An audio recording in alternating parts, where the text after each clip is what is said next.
Hello lovely audience, welcome back to another quick tutorial video of Quick Guide.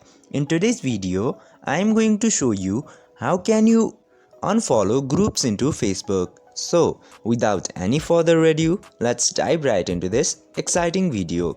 Firstly, you have to open your Facebook application, and after opening the Facebook, simply click to these three bars into the top right side in order to unfollow your groups.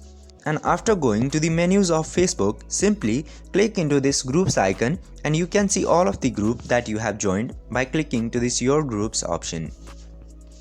And from there, select the group which you want to unfollow. And after selecting the group, you can tap into these three bars into the top right side. And after tapping there, again click to these three dots into the same location. And now you can see this unfollow group into the third row. Simply click into that and you have successfully unfollowed the group.